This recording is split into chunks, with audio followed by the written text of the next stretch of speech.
Hey guys, tonight we stumble straight into the drunken heart of the Middle Ages, where getting wasted wasn't just common, it was practically expected. Grab a mug, find a bench, and get ready to drink like a medieval peasant, knight or outlaw, because sobriety wasn't on the menu. So before you get entirely comfortable, take a moment to like the video and subscribe, but only if you genuinely enjoy what I'm creating here. And let me know where you're listening from in the comments and what time it is there. I always find it fascinating to know who's joining this sleepy journey from all around the world. Now turn off the lights, switch on a gentle fan if you like that soft hum in the background, and let's slip quietly into tonight's adventure. You open your eyes, not in your bedroom, but in a dark, low-ceiling wooden tavern, thick with the smell of hearth smoke and human sweat. Someone is laughing uncontrollably in the corner. Another man is sitting on a beer barrel instead of a chair, and someone beside you is throwing up into his hat like it's the most ordinary thing in the world. Welcome to a typical night in a medieval tavern. You haven't had a sip yet, but you can already feel the alcohol hanging in the air. It doesn't smell like wine, more like bread forgotten in a cave for 3 weeks. Around here, alcohol usually means ale. Dark, cloudy, flat beer, brewed by hand with zero concern for hygiene, no filtration, no preservation. Sometimes with floating bits, but it makes you warm. And by the third bowl, you no longer care. You're offered a drink. It's not even a cup, more like a cracked wooden bowl. You raise it. It's warm, unclear whether from the fire or from whoever was feverish enough to drink from it just before you. You take a sip. First taste, grain. The second taste is smoke. Third taste, poor life choices. You shudder, then you laugh because somehow this is the most relaxed you felt in weeks. Drinking in medieval times wasn't just a habit, but an escape. Water was dangerous, tea was a luxury, but beer was drunk by children, older women, monks and thieves from morning to night. And once the sun went down, people didn't just drink. They got drunk, very drunk. You look around, someone's trying to sing. His voice sounds like someone strangling a goose, but everyone claps anyway. Another man is giving a heartfelt speech about the philosophy of love, his eyes sparkling like he's just read Shakespeare. Though in truth, he's only just learned how to pronounce wife after his 6th cup. The buzz starts slowly, hazy, gentle, a nudge in the brain, but then it grows like a storm. Every sense gets slicked in alcohol, and every behavior is forgivable with one phrase. I don't remember. You stand up. The room tilts. The lantern on the ceiling isn't swaying from the wind. It's your eyes losing balance. You chuckle, stumble towards someone calling you over. A game is starting. Dice are clattering. Bets are being made. There's a gleam in someone's eye and a shouted wager over an old boot. Drunkenness isn't just a state. It's a ritual when everyone, peasant or noble, is equal at the bottom of a cup. You take another sip. This one is sweeter. Probably mead, honey wine, a drink that pretends to be gentle but hits your stomach like a runaway wagon. And you understand the night is just beginning. Outside, night has entirely fallen, wind howls through the cracks in the door. But you're not cold, you're not sad, you're not alone. You're drunk. And to the medieval soul, that's the closest you get to feeling alive. And then someone in the corner starts singing in old French, waving his mug with wide eyes like he's just seen an angel. You know what's coming, because in the next part, you'll be offered a glass of me. Sweet, seductive, and as dangerous as a midnight confession. The drunkenness doesn't hit like a storm. It comes like the night. Slowly, gently, and before you even realize it, everything has changed. Your second glass of me, golden and glowing like liquid fire, rests in your hand. It smells like an invitation. It tastes like a memory you can't quite place. And it's warm, like a wool blanket in a winter where no one remembers your name. You bring it to your lips. This time, you're not drinking out of curiosity. You're drinking out of longing. Not for someone, but for the feeling of fading, just a little. Mead is a strange kind of drink. Not as strong as whiskey, not as sour as medieval wine, which was often watered down or laced with vinegar. Mead is sweet, smooth, and full of the illusion of control. You think you're fine. You believe you're still clear, but your eyes are already telling stories your mouth has forgotten halfway through. Around you, the tavern seems to melt with you. Laughter softens, lanterns dim. A man stands up from the back table, lifts his mug of me like a toast to the moon, and begins telling the story of his first love with a nun. Everyone goes silent, not because they're moved, but because they're waiting to see if he'll say her real name. You laugh, and the me makes your laughter sound like it came from someone else entirely. You pour another round. No one stops you. On a night like this, stopping someone from drinking is like trying to stop the moon from rising. You begin to recall old stories, promises, arguments, glances across the market square when you were young and don't know that me could tighten the chest like a bowstring that has not yet been released. Someone places a hand on your shoulder, a stranger, smiling eyes, a silent mouth. They hand you a piece of bread, stale, cold, but offered with kindness amid so much stumbling intoxication. You thank them. The thank you slips from your lips like a breath, light, expecting no reply. Across the room, a group of men are playing truth or drink. One confesses to burying the neighbor's cat by mistake.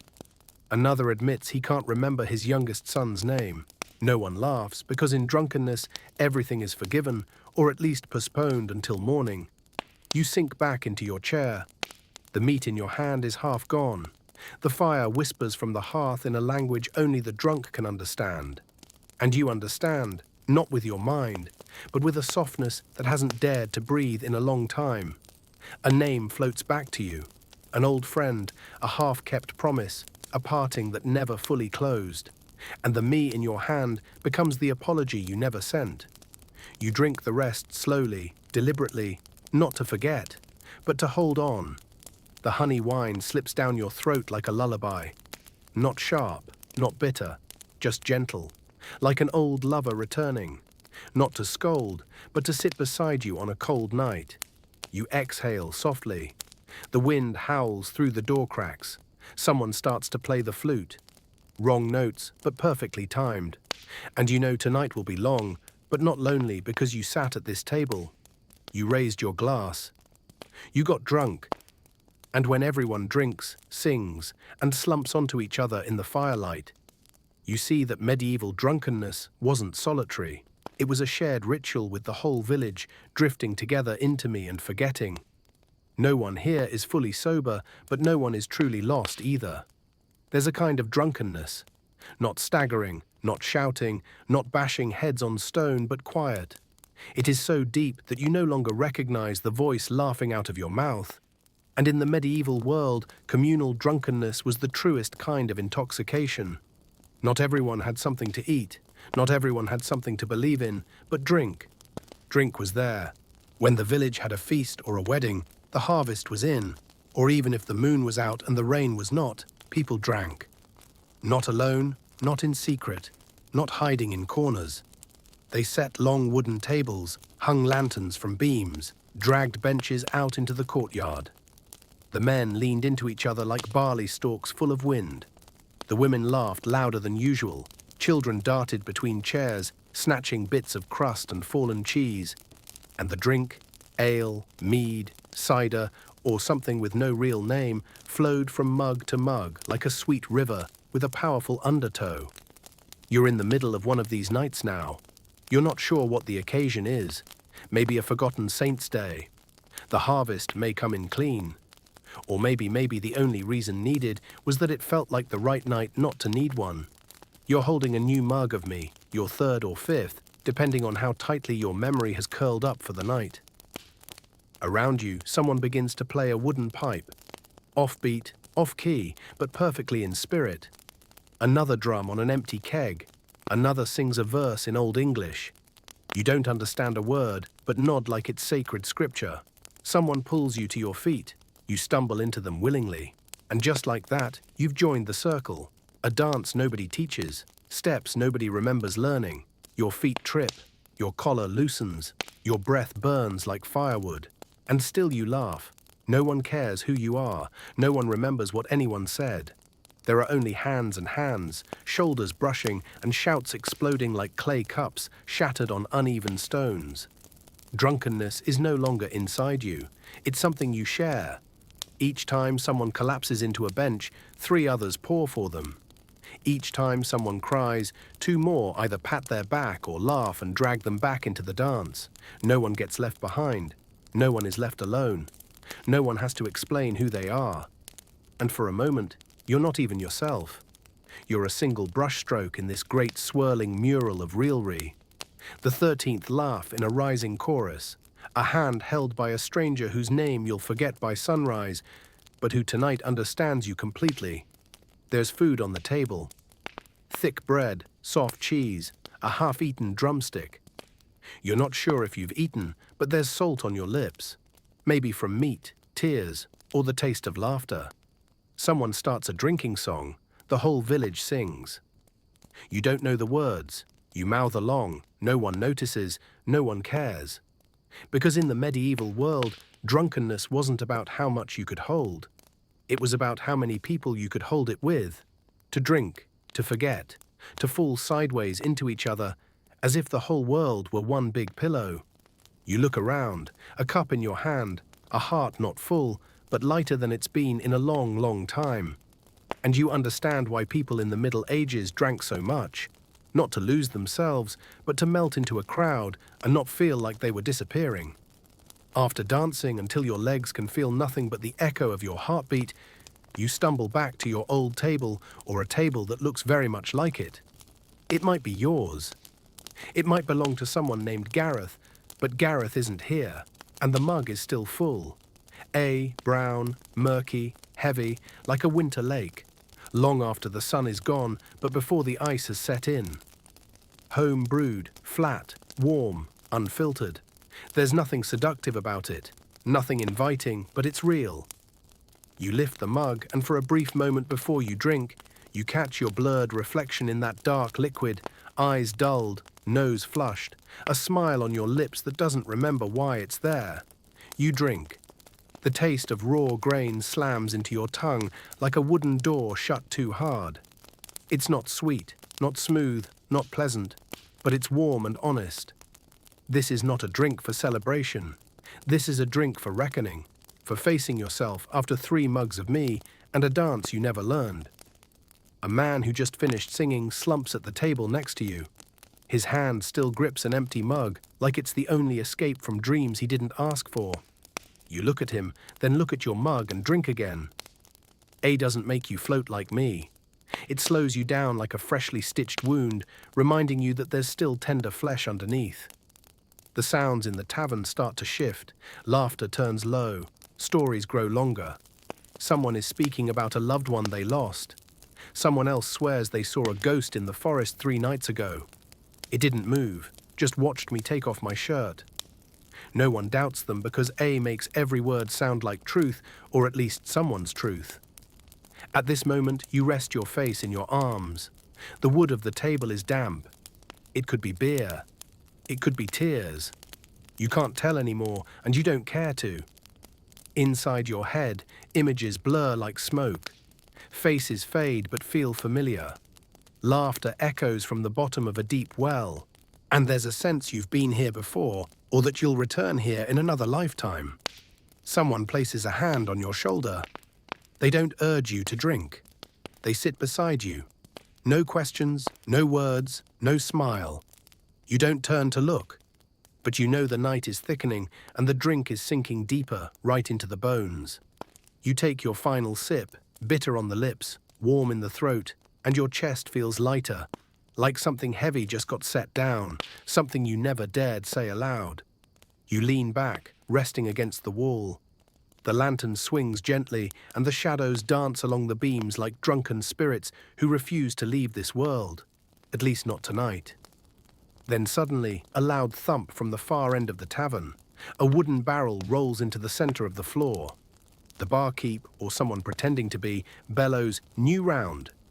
It's not wine, not me, not ale. A sharp, sour, pungent smell floods the air like a potion mixed with vinegar. This one is not for pleasure, it's for challenge. And clearly this night, there are still stories left to tell. You sit up straight because that sharp, pungent smell awakens something profound inside you. not alertness, but instinct. A whisper in your bones saying, "This isn't a drink to savor." The barkeep, or someone merely pretending to be one, since no one here remembers who's who anymore, has just rolled out a small wooden barrel.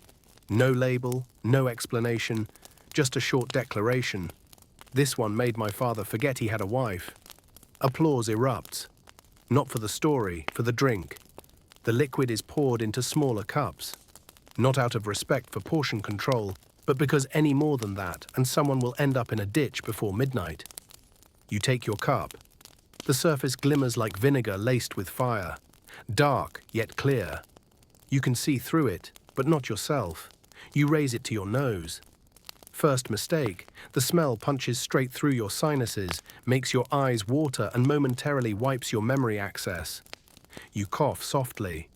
The people around you burst into laughter. No one blames you. Everyone's been there.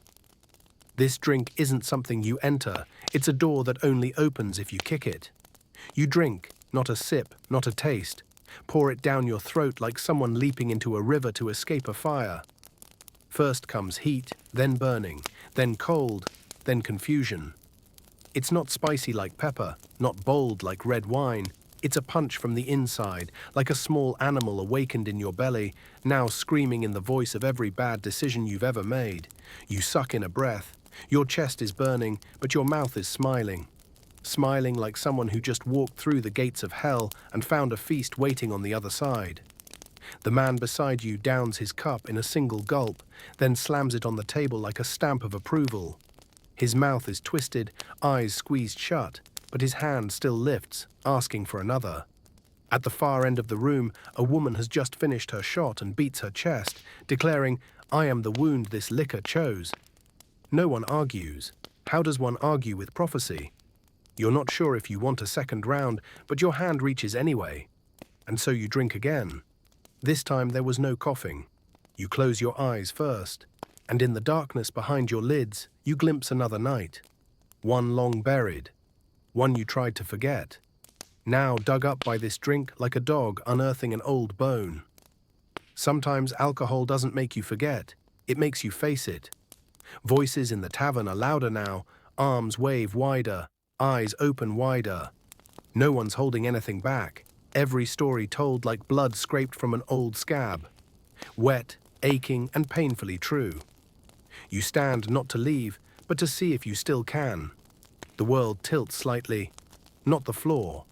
You. Someone hands you a piece of bread as hard as a stone. You bite it. Your teeth immediately file a complaint, but it keeps you anchored to the earth.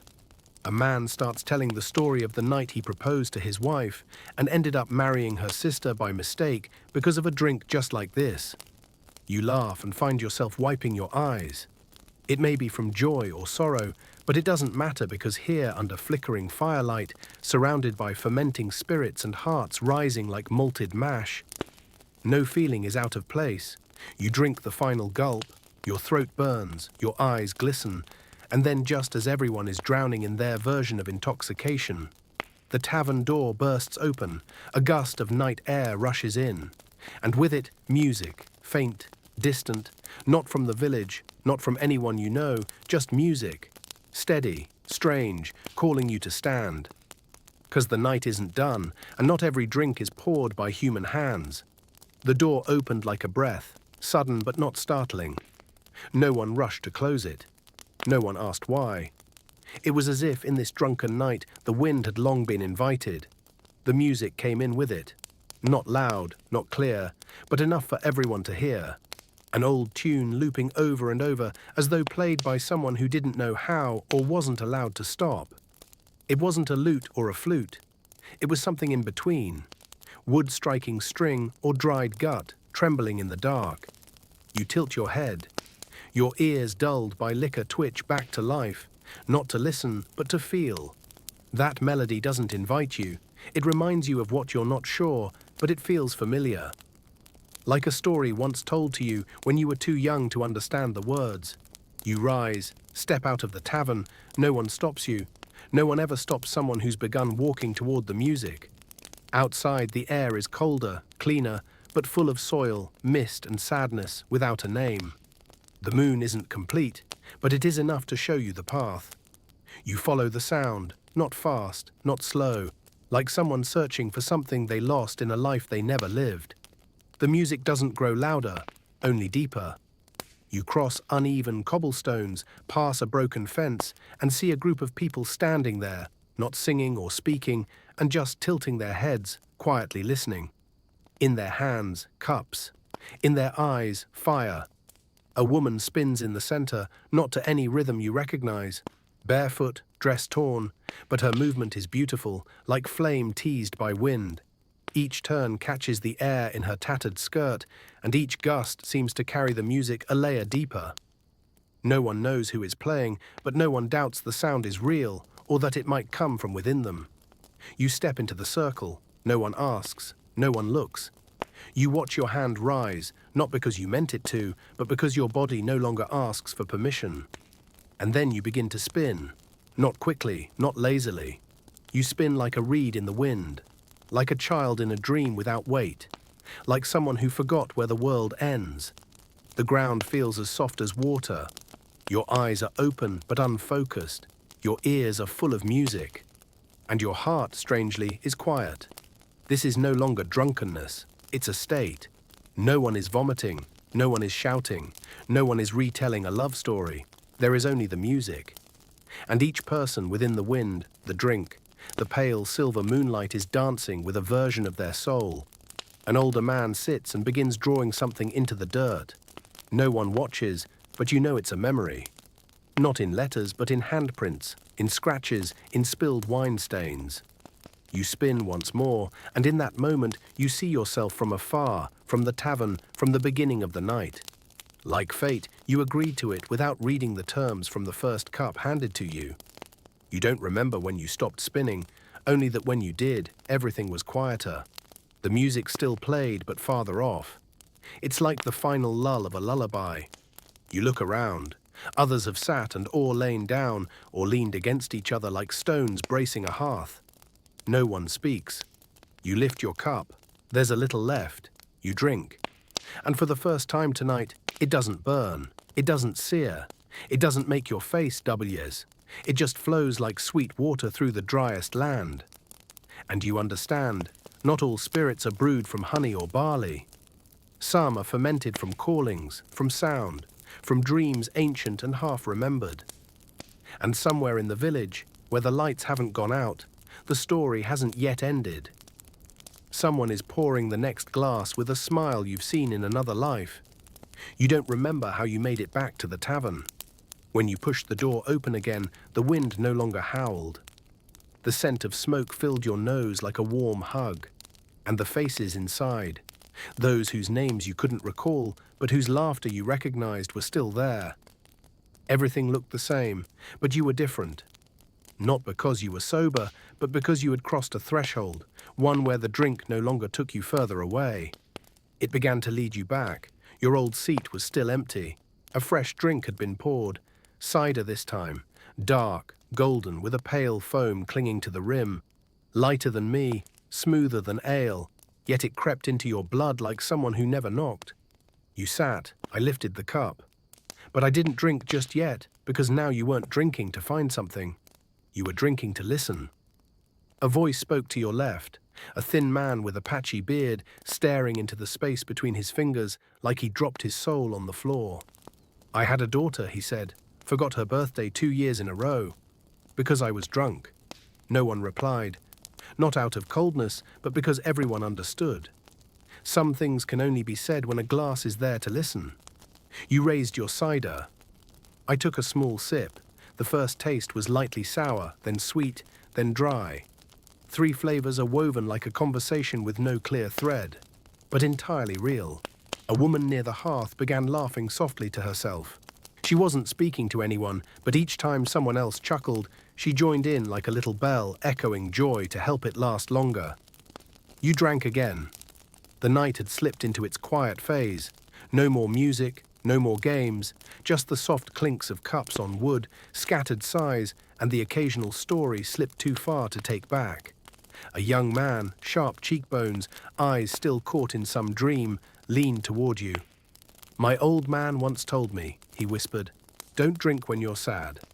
But if you're happy, drink even more." You smiled and found yourself nodding, not in agreement, but in understanding. The cider in your hand had lost its chill and was almost gone. But you kept swirling it in your palm, like you were trying to read something hidden at the bottom. Someone told a story about the night they got so drunk they married the wrong person and never regretted it. Another said they once screamed at a knight, thinking he was their father returning from the dead. Each story was strange, unclear, and made up, but no one doubted them. Because on a night this deep with drink, the truth didn't live in the details. It lived in the feeling after the telling. You took your final sip. This cider felt like a confession. Sweet, soft, not painful, but enough to make you pause and wonder what you'd said since the first drink. You set the cup down. The room held still for a few heartbeats, and then, without a word, people began pouring again. Not hurried, not finishing one and begging for the next, but as if some invisible rhythm told them, it's time. The next drink wasn't sweet, it wasn't strong, it came from a small, rough ceramic jug. Its label had worn off. Only a few trembling letters remained like half-forgotten memories. Someone whispered, "This one's for remembering what should have stayed forgotten." You smiled softly because you knew not every drink is meant to help you forget. Some are intended to unlock doors that have been shut for far too long. And your hand was already reaching for the cold porcelain handle. The next drink says nothing as it's poured. No fizz, no aroma, no distinct color, it just sits. Still is a question no one dares to answer. The person handing you the cup says only one thing, like they're passing down an old curse. This one's not to get drunk, it's to unlock. You take it. The cup is small, cold, smooth, like a stone lying at the bottom of a river for 100 years. You don't sniff it. You don't guess the flavor. You sip, and instantly you know this isn't a drink to be savored. This is a drink meant to move. It has no flavor. Not sweet, not bitter, not sharp. But still you feel it slide down your throat like a threat of cold smoke winding into your chest. It is not a clear sensation, but the echo it leaves behind is resounding like a memory with no name. You set the cup down, but in your mind something has shifted. Not quickly, not clearly, just like a quiet mist rising from the bottom of a forgotten well. A roof you once knew. A laugh. A sentence someone never finished. Someone who's long gone from your life. You don't try to remember. The memories come on their own. It was like a door had opened before you could hide the key around you. The air has changed. No more jokes. No more loud laughter. People sit closer now, yet somehow further, each surrounded by the invisible walls of memories they've never told. The man beside you, who was chuckling over some crude story moments ago, now stares into his palm, as if he's holding a whole unlived life there. "She used to laugh so softly whenever I was late," he murmurs. "Now I show up to this tavern on time every night. And there's no one waiting for me." No one replies, because in moments like these, words only serve to break things further. You take another sip. Still no flavor, but something salty begins to trickle down the back of your neck. It's not the drink, it's sorrow, not dramatic, not loud, just quiet, like an old friend sitting beside you. Not blaming, not reminding, just staying until you're ready to speak the truth. Across the table, a woman touches the corner of a handkerchief in her coat. You catch her eye. Neither of you smiles, but neither of you is sad. Exactly. You nod like two people silently agreeing that tonight loneliness will be split in half, at least for as long as the warmth of the drink keeps your hands from shaking. You exhale, a breath no one hears. Inside your head, memories continue to rise like grainy black and white film. No sound, no color, just moments you thought you'd long forgotten, now returning, silent as the night itself. The older man by the hearth picks up a coin worn smooth of any shape. He turns it over in his fingers and then places it in the center of the table. No one touches it.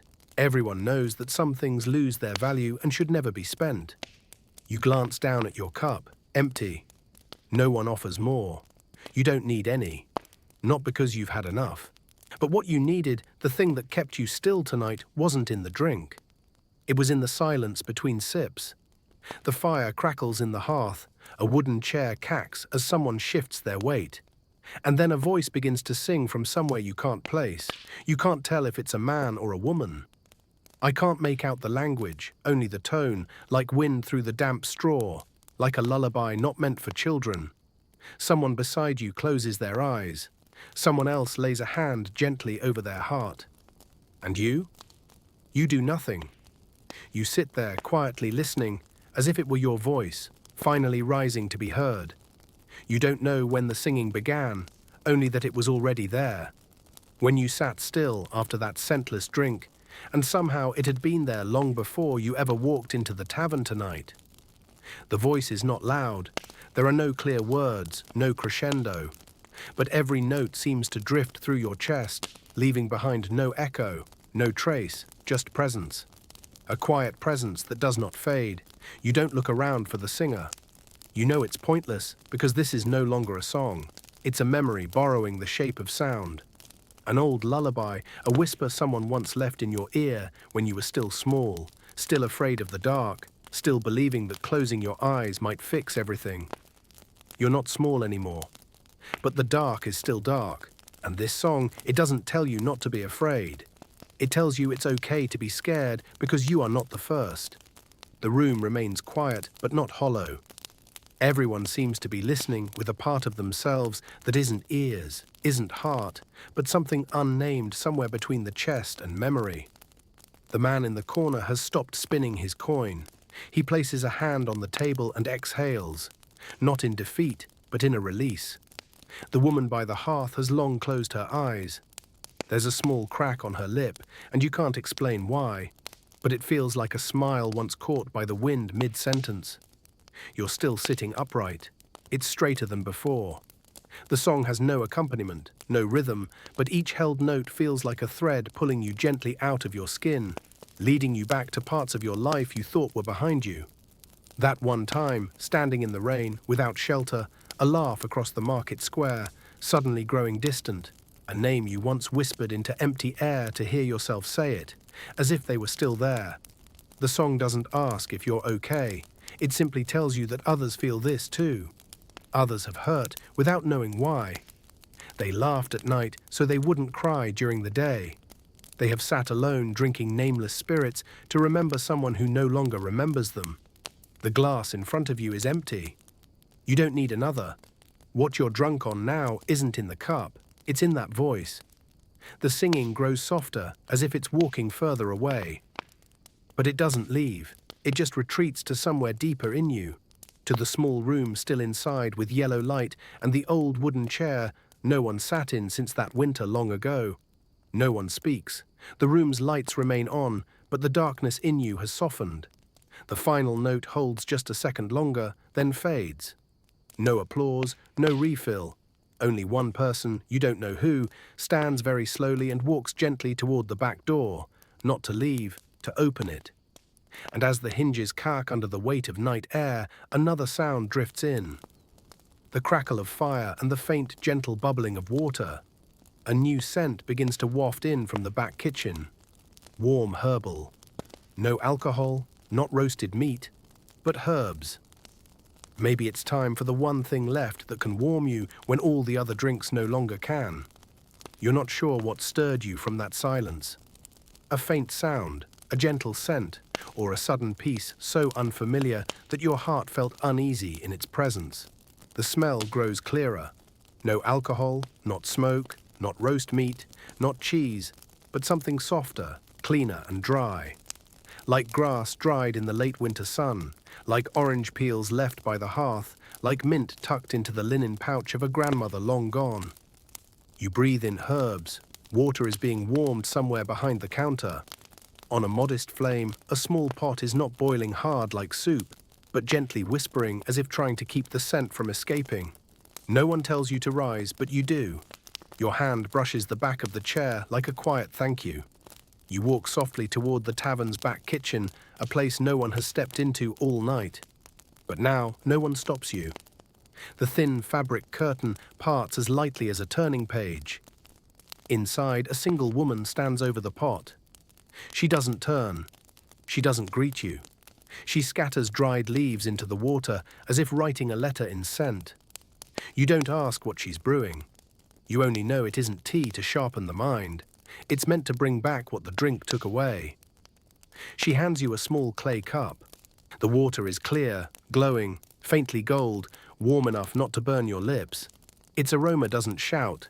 It simply drifts into the seams of your coat, the corners of your heart. You raise it to your lips. The first sip touches memory. Gently, not sweet, not bitter, just soft.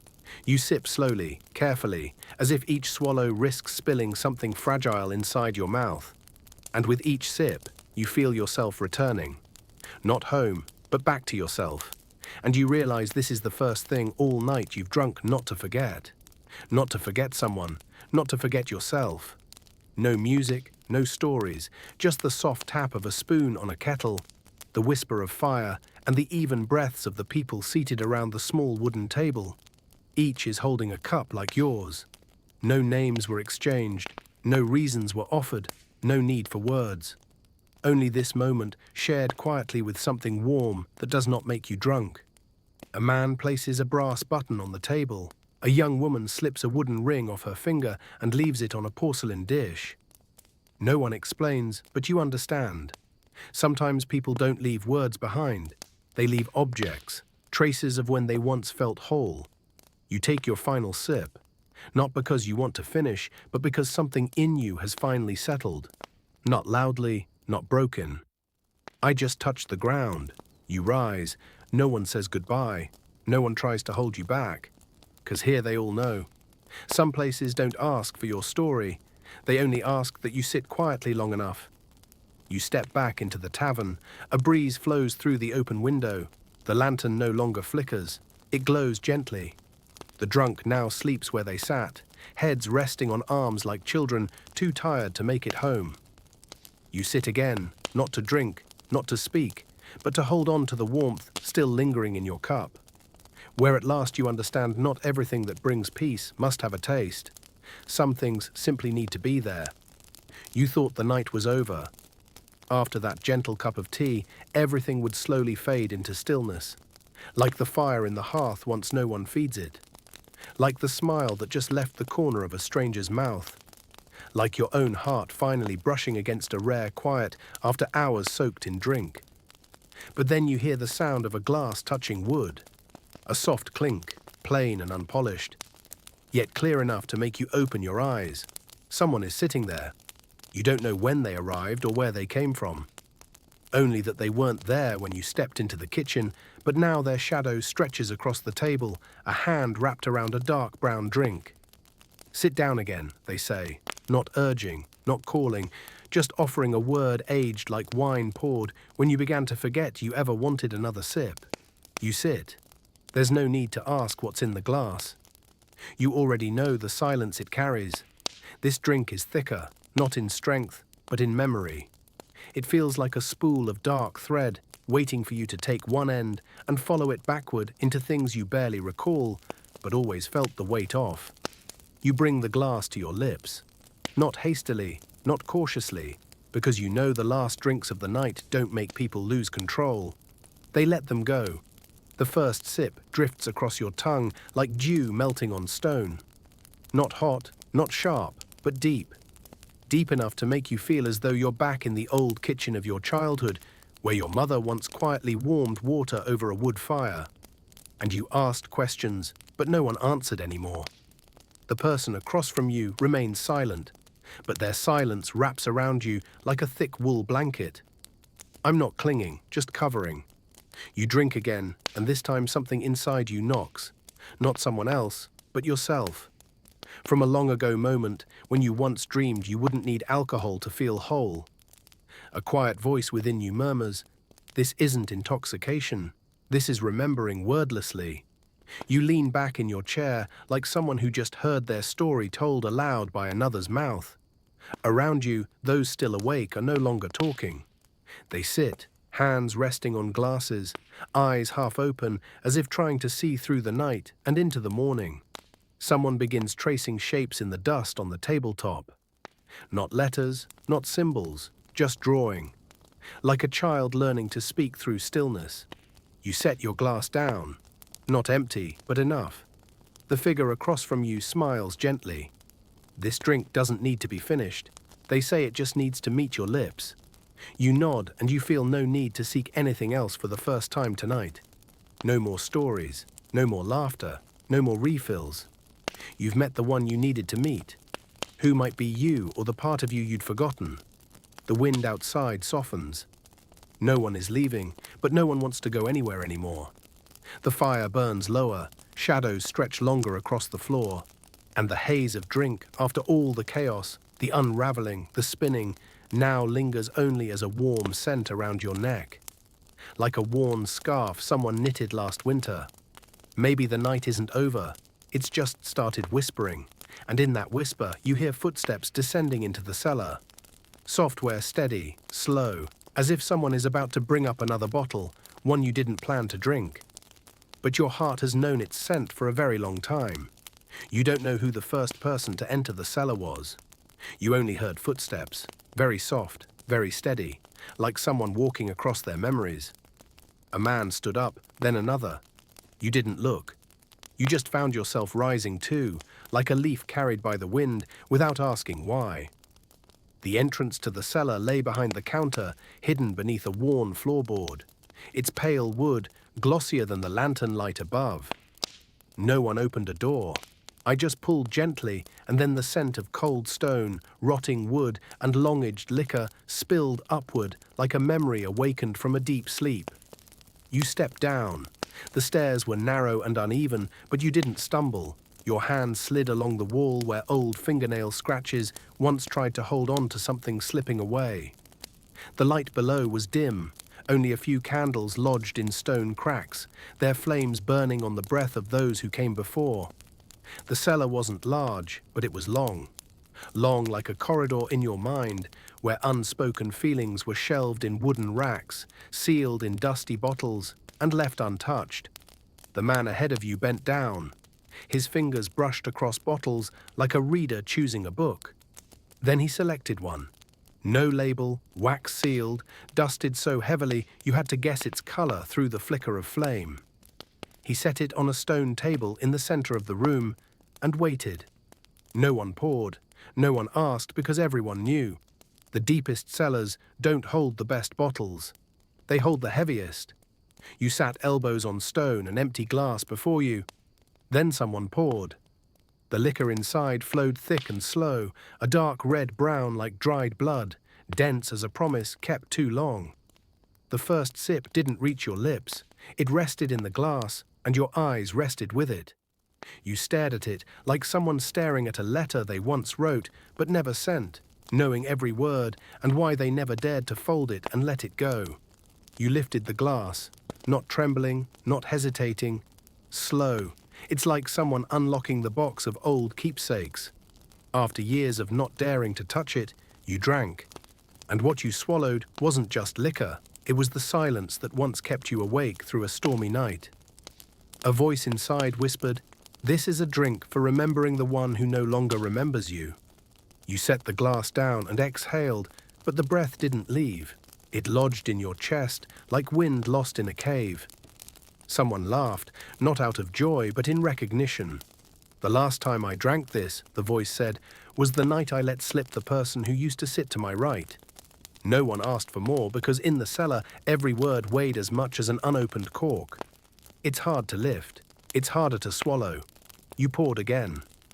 This time you raised the glass and drank it in one go, letting the bitterness tear through the softness you'd tried to protect. It didn't make you cry, but it cracked something inside you. And from that crack, the truth began to seep.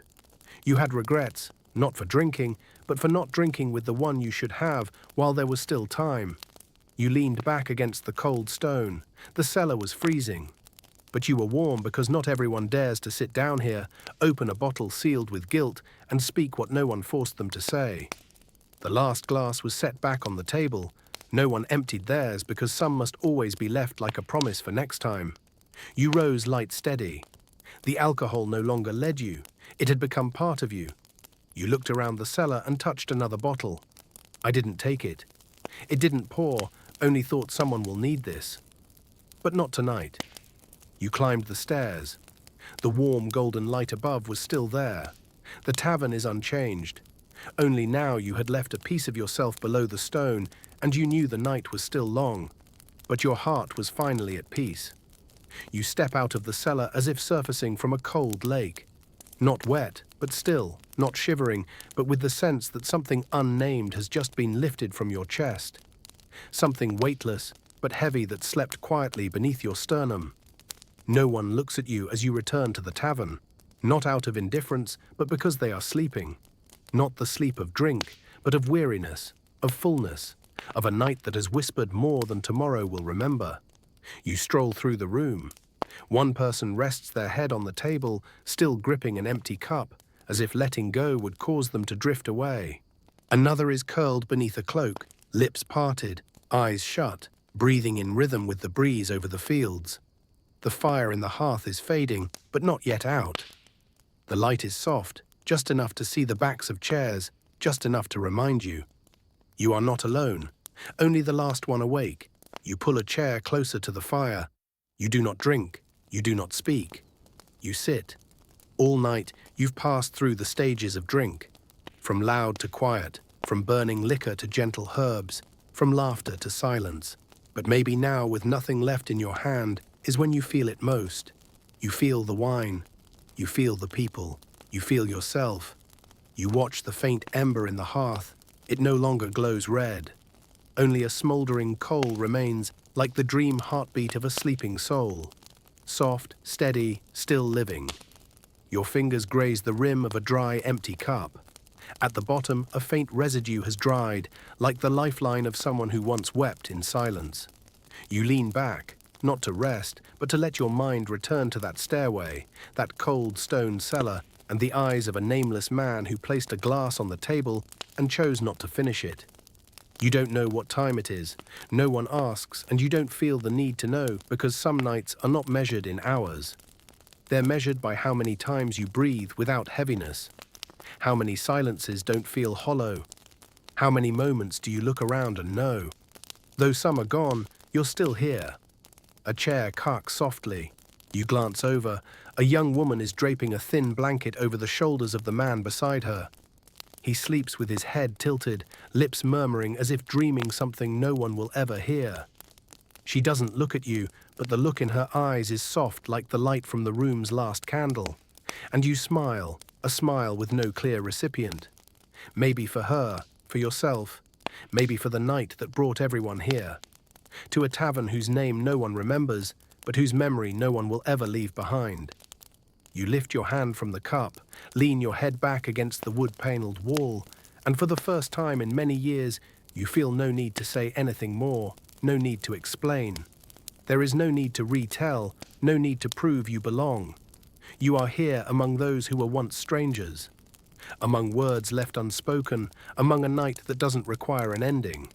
The wind sighs softly at the door, but inside all is warm, not because of the fire, not because of the drink, but because after everything poured out tonight, someone stayed. And you know, the night isn't truly over. It's only waiting for someone else to rise before you and pour the first glass of tomorrow. You don't know why you stood up, only that when your breath no longer carried the scent of wine and no questions inside, you demanded answers. You wanted to step outside, not to leave, to go out for a moment like someone stepping onto the porch at dawn.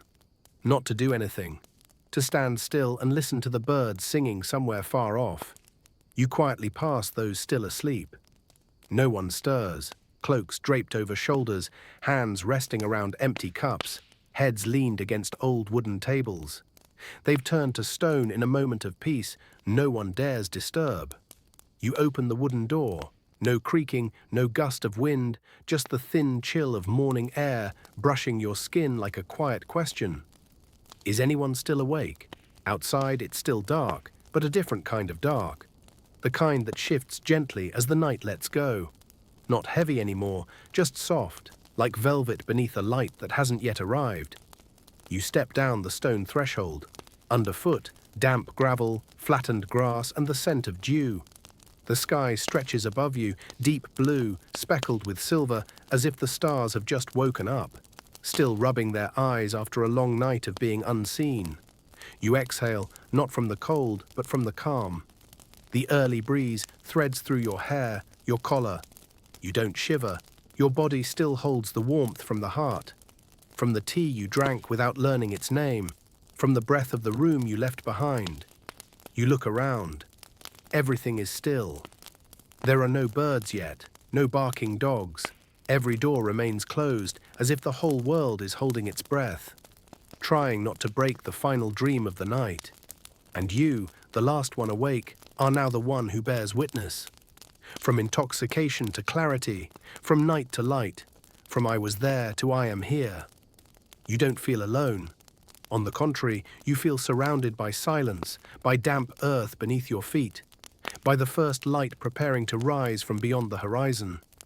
And you feel full, not full of wine or memory or the stories just told, but because the emptiness inside you has been filled, not with words or laughter or tears, but with the complete presence of this moment. You close your eyes, hear the wind, hear your breathing, hear the earth quietly turning. Behind you, the tavern door remains slightly ajar. The orange-yellow firelight spills across the stone like the outstretched arm of someone not fully awake, but still waiting for you to return. You don't go in yet. You stand there quiet as a milepost for those who will wake after you, because soon someone else will open their eyes. Someone will look around and wonder where you went. Someone will touch their cup and notice the trace of your lips still there. You don't need to say anything. No farewell is required. You were here, you listened, you drank, you remembered, you forgot, you let go, you held on. And then, when the mist begins to fade and the sky starts to pull back its black-blue curtain, making way for a light not yet bright enough to call morning, you turn, pad back inside without a sound. And you understand the night wasn't only for drinking, it was for becoming the person you've always wanted to be.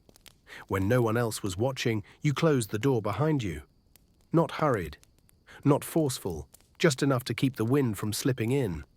Not because of the cold, but because you're afraid to disturb the rare stillness left after a long night. The light inside the tavern is just the same. Dim, golden, flickering, like the eyes of someone trying not to fall asleep. A few candles have melted to their bases, forming winding trails of wax-like handwritten memories smudged by tears. You walk softly through the room. Everyone is still asleep, but you're not quite awake either. You're floating in that in-between space where the alcohol has worn off, but the morning hasn't yet arrived, where no one speaks but everything seems to whisper. You sit in the chair closest to the hearth. The coals have died down, leaving only a few glowing embers. You don't add more wood because you know there's beauty in a fading fire too. You rest your elbows on the table. From here, you can see them all. The man whose hat has slipped over half his face is still clinging to his cup like a mast in a storm. The woman curled up like a child, lips moving faintly in a dream. The young man had his head on his arm, hair tousled as if he just passed through a gust of memory. And you sitting still, thinking nothing more, expecting nothing next. Because sometimes simply being in the moment is already a luxury. The wood cracks as it contracts. The wind withdraws from the window frame. Something falls in the kitchen. Maybe a spoon. Someone's dream slipping from their hand. You breathe evenly and realize. To be drunk is not to forget. To be drunk is when all your senses open so wide you can even hear the silence. Your eyes settle on a glass left on the table. No wine left, just a few drops at the bottom, lingering like the final lines of a poem that doesn't need an ending. You tilt the glass, let the candlelight shimmer through the dark wood grain, and suddenly you see yourself reflected in it. Not sharply, not brightly, just a shadow. Not sad, not joyful, just present. You remember the stories told last night. The man who lost his wife but still saved her a chair every time he came to drink. The soldier who cried because someone sang a song off key. The boy didn't know his birthday, but remembered the scent of his mother's hair. They all return to you, not as memories, but like yeast rising gently in your chest, warm and weightless. You don't write them down. You don't repeat them aloud. You keep them. You keep them by sitting still. By letting your hand rest on the rough wood table, by allowing your heartbeat to slow a little more, as if syncing itself with those sleeping around you. Then from the kitchen, a sound. Someone is awake, not hurried, just the soft clink of a kettle being lifted. And a faint aroma. Herbs, mint, dill drifts into the room like a greeting that needs no words. You don't turn around. You wrap your hands around the old, now cold cup and sit there waiting for the first person of the morning to step out. No one rushes. No one cleans up. No one says goodbye. Because at this tavern, the night doesn't end. It just folds in, shrinking to a quiet warmth in your palm. A story hovering in someone's sleep and a glance you'll carry with you long after the sun comes up. You don't hear a rooster crow. No one shouts, "It's morning." No bells, no marketplace clatter, no hurried footsteps. Morning doesn't arrive like an opening overture, but like someone slowly opening their eyes and not blinking yet. Light seeps through the wooden cracks, thin as thread, stitching the edge of a dream, reluctant to end. It doesn't blind you. It only makes you notice. Your hand has let go of the glass at some point, and you didn't even realize it. You stretch your fingers slightly and open your palm. There's still warmth on your skin. Not from the wine, not from the tea, but from being here. The tavern looks the same, but now everything has sharper outlines. The figures still lie there, slumped, curled in those strange sleeping poses no one can explain once they wake. A man stirs. He doesn't open his eyes right away. He runs a hand through his hair, then slumps back down, as if bargaining with the dawn for a few more seconds of night. From the kitchen, the first clear sound rises, the pour of water into a kettle, not rushed, not spilling, not repeated. You hear it like someone hears a knock at their door, made with the tip of a finger. Software, very soft, but strangely familiar. You rise. Your chair groans slightly, apologetically, as if it too regrets you sat so long. Your steps are light, but they make a sound, the kind only made when your body has finally returned fully to itself. You walk toward the kitchen. A woman had sprinkled herbs into the water last night, as if writing a quiet poem in steam. Now she's gone. Only a younger man is there, tending the embers, fingering ceramic cups. His gaze still carrying a shadow of night. You don't ask anything. He doesn't look up. He nudges a chair toward you and slides over a new cup of tea. Not too hot, not full, but precisely what you need. A sip to carry you through whatever remains of yourself. You sit. The scent of mint brushes your nose. You sip. No words, no sharp emotion. Just morning. Not the morning of the sky, but the kind of morning inside. The brightness that comes when you've passed a night. Not just in sleep, but in the company of your most authentic self. Another person enters, a middle-aged woman, hair tousled, eyes still red. She doesn't look at you. He takes a cup and sits at the opposite table. And the two of you stay silent, like people who've survived the same storm, but from opposite sides of the village. No one retells their dreams. No one asks, "What did you see?" Because everyone knows. Dreams don't need to be told to be real. They must sit quietly beside each other under the same old tavern roof in the early light. More people begin to wake up. The scrape of chairs, footsteps on old wood. Someone is coughing softly. No one hurries. No one shouts. No one blames the wine, the night, or themselves. Each finds their old cup, pour hot water, sits in their familiar corner, as if every place had already been assigned in a play that never needed a director. You drink the last sip from your cup. The mint is gone. Only warmth remains and a clear, certain feeling that you didn't just live through one night. You lived through many things that had never been named before. You set your cup down gently, not because it's fragile, but because now you understand. A tavern, a long night, a stranger, a small sip, and you together enough to become a gentle memory, folded neatly, stored on the left side of your chest, ready to carry, but not necessarily to share. When you rise, the sky outside is shifted in tone, no longer black, no longer purple, but a pale grey tinged with a quiet blue. The colour that only appears when the sun is still hiding behind rooftops, yet has already begun brushing thin mist across people's cheeks. You place your teacup down, empty but not cold. Inside you there is no urgent desire, just a feeling of balance. You return to the main room. No one lies slumped on tables anymore.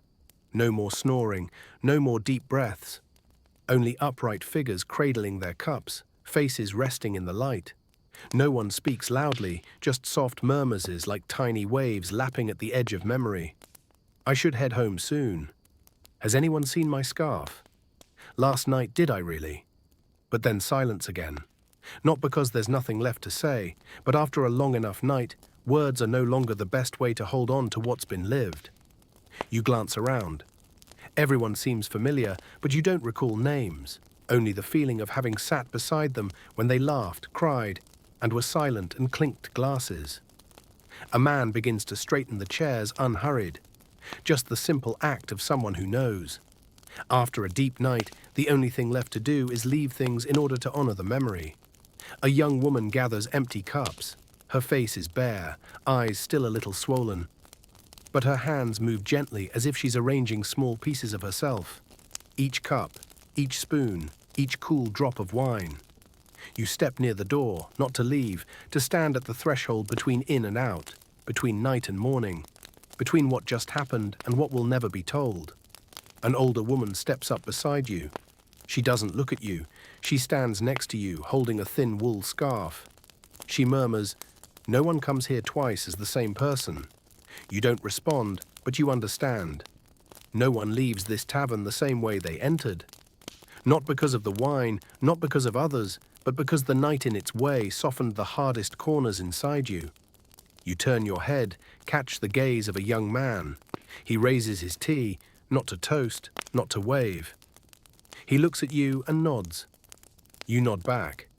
You don't know each other, but in that shared motion, something more profound than a story passes between you. We made it through the night. No guide, no goal, just by staying. Someone opens the main door. Real light pours in. No longer soft blue, but clear golden white. The light of reality. Some people squint, some blink quickly, as if surprised they've survived so many layers of feeling. You step outside. The morning breeze smells of dew, dry straw, and horses stirring somewhere near the stable. The man who brought the tea stands by the doorway watching you. If there's anything to take with you, he says, "Let it be light." You smile. You carry nothing. It's just a very light feeling that you've reclaimed a piece of yourself you hadn't realized was missing. Last night you were drunk. Drunk on wine, drunk on words, drunk on glances, drunk on stories no one ever wrote down. But this morning, you are awake, not dizzy, not regretful. It's just clear enough to know you were truly present. And in life, there's nothing more precious than that. You turn, you walk away, leaving behind a tavern being quietly cleaned, a night that has passed and strangers who now no longer feel far away. And somewhere deep within you, a voice whispers, like the final curl of smoke from a fire, "You'll return again, not to drink, but to remember that you were once held this gently." You don't look back. Not because you forgot, but because you know that place still lives inside you, even if you don't turn around to see it. The path away from the tavern winds along a dusky hillside, blanketed in a thin veil of morning mist, like a sheer scarf someone dropped in the middle of a dream. Your heel presses into damp earth, soft as though you're walking across memories already dried in the sun. No one sees you off. No voices call after you. No parting wishes of luck, because that place, the one you just left, isn't somewhere people send each other off with instructions to take care. It's where people leave the heaviest parts of themselves in exchange for a single lighter breath to begin again. You walk. The first few steps feel softer, not because the road is smooth, but because your feet have stopped running from you. Last night you drank a lot, spoke little, and remembered deeply. Each glass wasn't just liquid, it was layers of emotion filtered from others, poured into you as if someone trusted you to hold them safely in your stillness. Now you walk, not drunk, not entirely sober, but simply real. The wind brushes your shoulders like a quiet farewell. Clouds pull back overhead. Morning light slips between bare branches, painting uneven lines across your clothes, like brushstrokes left unfinished in a painting that doesn't need a name. You stop beneath an old tree. The grass is still wet beneath your feet. You crouch down, unsure why, and your fingers find a small stone, round, calm, silent, like an apology never spoken aloud. You place it gently on a nearby ledge, nothing more. A quiet vow. I passed through here and I'm carrying less than when I arrived. Footsteps echo behind you. You don't turn. The other person doesn't speak. Just two people walking in the same direction on a morning that needs no sound to confirm you are not alone. After a while, they veer right, disappearing behind the trees. You walk straight ahead. The path splits, but there is no more hesitation in your heart. Because last night, under flickering lamplight and an unnamed haze, you listened long enough to understand.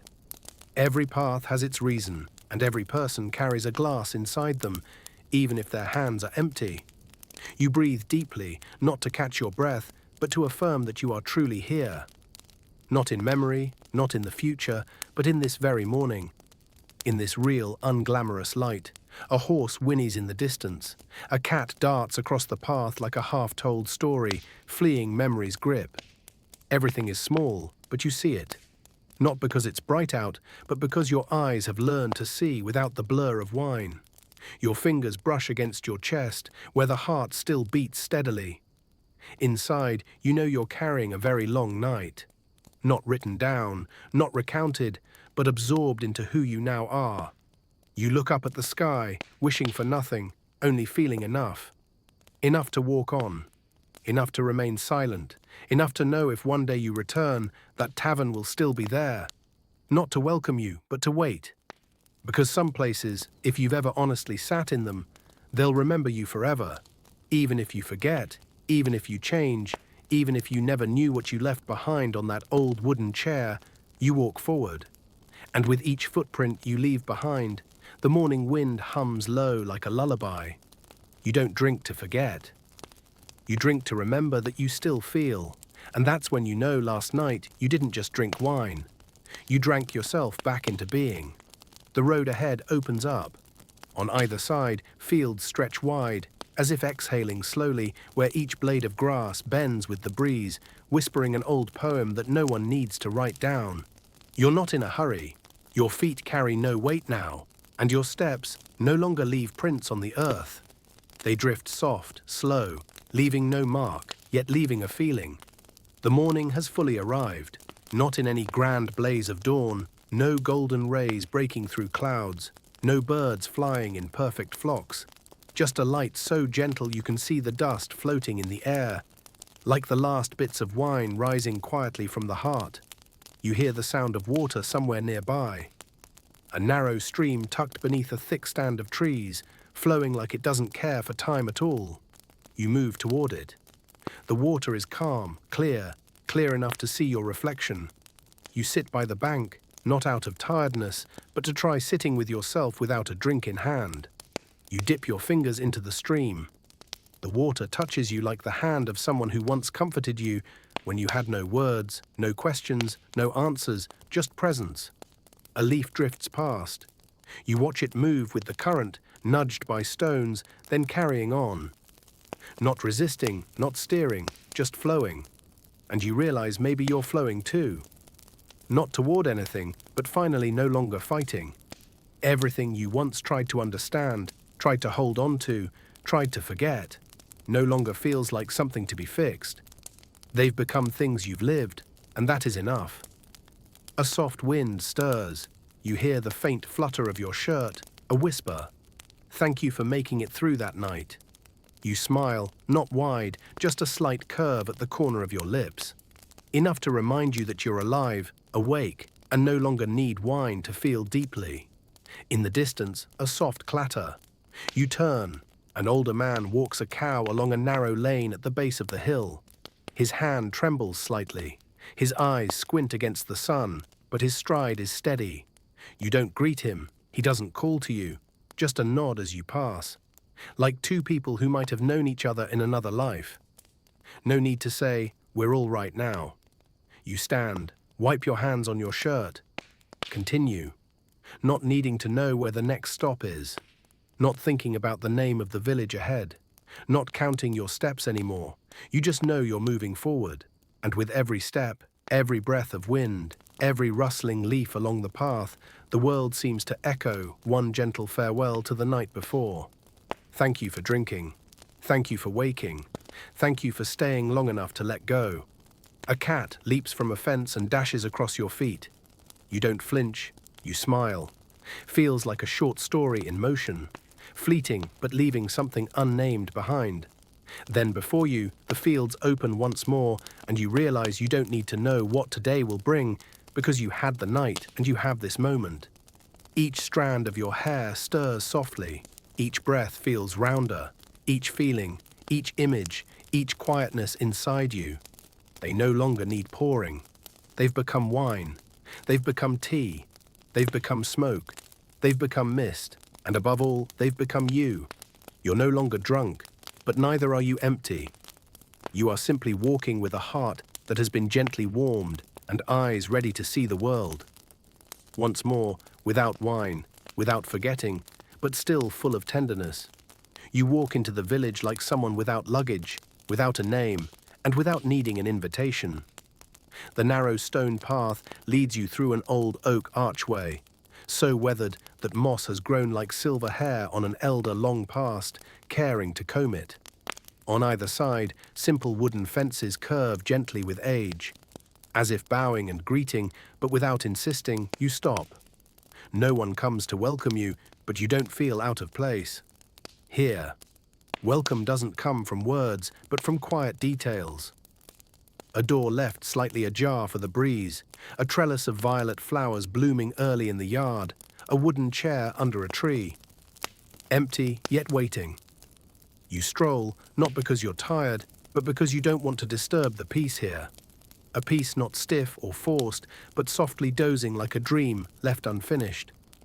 An older woman sits on her porch, folding bright pieces of cloth. She doesn't lift her head, just casts a glance your way, as though recognizing someone she can't name, but once shared a quiet afternoon with many years ago. You nod. She doesn't nod back, but in her gaze, you hear a silent sentence. You may go on. A child sits under a tree, drawing on the dirt with a stick. They don't run up to ask where you're from. No curiosity like children often have, just quiet scribbles, like they're tracing your path with dusty wandering lines. You pass the village well in silence. The water is so clear, you see the sky reflected. Not high, not brilliantly blue, but close enough to touch if you reached in. You kneel, scoop a dipper of water, drink. It's cool, sweet, familiar, like sipping from an old memory. Something once lost has now been returned to you as if it had never been taken. A bell sounds in the distance, not from a church, from the collar of a goat. It rings gently like someone knocking at the door of a memory you didn't realize it was there. You sit on a stone step and lean against someone's house. No one asks you to move. No one asks what you're doing. Here, people don't ask questions that don't need answering. All they require is that you be still, that you don't break the rhythm of their quiet, kept carefully like a piece of silk folded into a drawer. A middle-aged man passes by with 2 wooden buckets.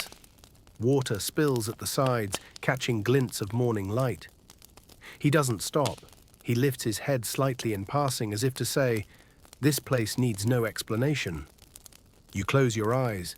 You hear the wind slipping through cracks in the roof. You hear someone tending a coal stove. You hear the wooden wheels of a cart cack softly beyond the gate. All of it. The sound of a life that doesn't call your name, but is willing to exist for you. You open your eyes. Look toward the end of the village where a line of trees leans as if pointing the way forward. No one blocks you. No one asks you to stay, but you also feel no rush to leave. You understand now some places in life aren't meant to be reached or left.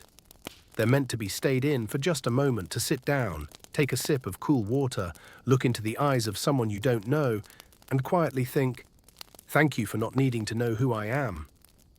You rise slowly, lightly, like the morning itself.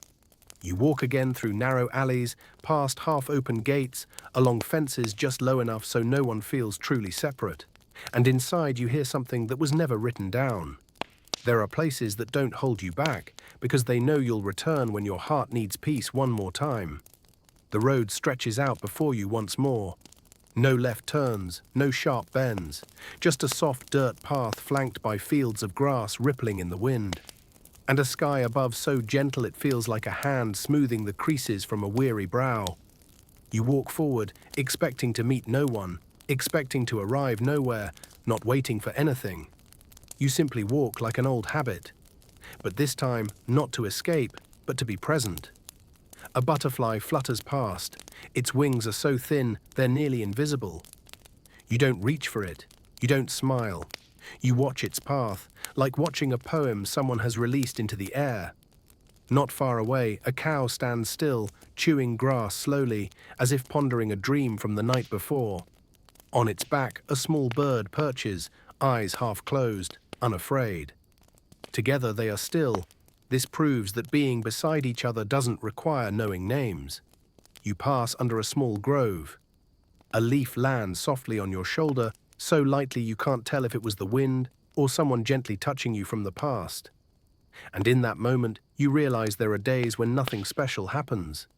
And yet they matter because you are living them with new eyes, a new breath, and a heart no longer steeped in liquor or worry. In the distance, you see a boy playing alone beneath a tree. He holds a stick, drawing circles in the dirt around himself. You stop. You don't walk closer. You stand there and watch. The boy pauses and looks up. His gaze is not fearful, not curious, just steady. Then he raises his hand, not to wave, not to call out, just raises it as if to say, "I know you're there, and that's enough." Slowly, you lift your hand in return. And in that strange moment, you feel as though you were that child once, drawing your circles, waiting for someone to step in without ever saying it aloud. You move on. The wind now carries the smell of freshly turned earth, sunlight warming the branches and the wood of fences too old for time to bother breaking. Your heart doesn't race from emotion anymore. It beats slowly now because it has seen enough. A flock of birds cuts across the sky, not in neat lines, not in order. Each bird flaps its way in its rhythm, and yet they move together like a jazz tune played in the sky. You look up watching them disappear into the clouds, and you know they're not flying toward anything. They fly because they can. Just as you walk, you pull a small object from your pocket. The stone you picked up by the stream this morning. Smooth, round, unremarkable.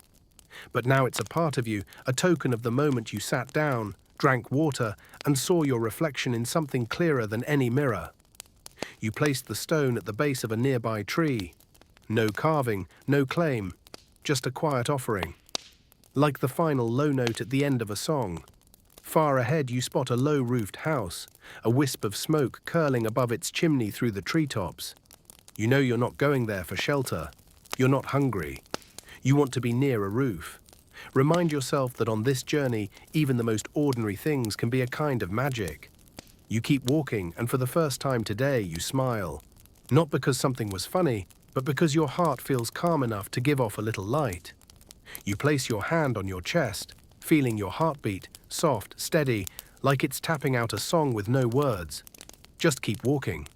You don't need a destination because every step is another sip of wine poured gently into life. The house ahead emerges like a memory once dreamt of, but never lived. It's small, low-roofed with wooden walls faded by time. On the front porch rests a long bench, old and chipped.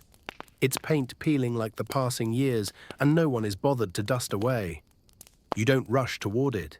You stop a respectful distance away, as if waiting for a signal from the wind, the earth, or just the subtle tilt of an old stone mill in the yard. Then something tiny happens. A cat steps out of the house. It doesn't look at you. It doesn't meow. It simply walks to the edge of the porch, curls its tail around its paws, and drifts back to sleep. That is your invitation. No words, no gestures, but you understand. This house didn't choose you. It simply didn't turn you away. And that alone is enough for someone who's made it through a long night and now knows some places don't need you to prove yourself, only to arrive. You sit on the bench. The wood cacks softly beneath you. Not in protest, not in welcome. Like an older adult shifting just enough to make room beside them. Before you leave the field, the mist was now lifted, and the breeze was beginning to carry warmth. No one passes by. There are no market sounds, no voices, only the kinds of sounds you miss when living too fast. The whisper of wind against your sleeves, the sway of grass, and even the soft breath of time itself. The door remains closed. You don't plan to knock. Because sometimes a closed door doesn't mean stay out. Sometimes it's just the world's way of saying, sit there, be still, and if I need to, I'll come to you. You pull a small piece of dry bread from your pocket, not from hunger, to have something to chew slowly, as if every bite is a quiet thank you to this morning. Unannounced, uneventful, but deeply kind. The cat glances at you, then stretches out as if you've belonged here all along. You rest your elbows on your knees. Exhale a long breath. Not from fatigue, not from relief, just fullness inside you now. There are no plans, no questions, nothing to handle, just a vast, quiet space you no longer want to fill with noise. You think of last night, not in order. Each memory flickers like a brief flare, a man spinning a coin by firelight, a hand sprinkling herbs into boiling water, a nameless glance as two people clinked cups without touching. None of it is apparent, but it's still there, not clinging to you, not pulling you back, just steeping quietly in your chest like a new kind of wine, not meant to be drunk, but to slowly soak into your steps. So each one you take no longer belongs to the person you once were. After a while, the door opens. A woman stands there, grey-haired, wearing a plain robe. She doesn't look at you. She sets down a cup of tea by the doorway, then returns inside. No words, no signs, no nod. But you understand. You rise and pick up the cup. It's warm, just enough for you to know someone brewed it. Not out of politeness, but because they genuinely thought you should drink something warm. You sip. You don't ask what kind of tea. You don't guess its flavor. You don't offer compliments. You drink. And in it, you taste a quiet refinement, as if the one who poured it was once a wanderer like you and is now sending out a tender offering from the far side of a journey. You place the cup down. The cat lets out a single soft meow. It doesn't ask for anything, just a gentle reminder that time is still moving and beauty doesn't have to last to be real. You stand. No goodbyes, no knock on the door, no spoken thanks. You leave only the faint warmth of your palm pressed into the side of the clay cup and a quiet nod to the old porch that gave you a morning of peace without needing to know where you'd been. You turn, you walk on, and for the first time you think perhaps the drunkenness has truly passed.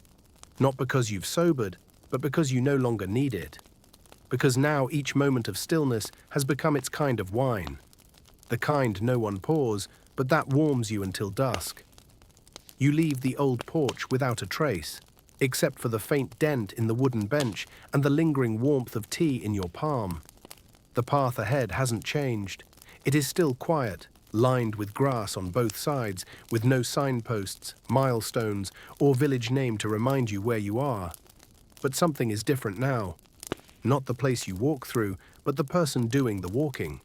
You continue at a gentle pace. No reason, no destination, only this, that you are here and still able to feel. The morning sun is clearer now, filtering through the leaves. Brushing your shoulders, not burning, not pushing, just whispering. There's no need to hurry, everything's arrived in time. Somewhere in the distance, you hear a wheel turning. Slow, faint, maybe a cart. Perhaps someone is hauling hay. But you don't look for the source, because now you no longer need to identify everything. You listen. The road curves gently. You don't hesitate. You don't ask, is this the right way? You don't stop to check a map you never had.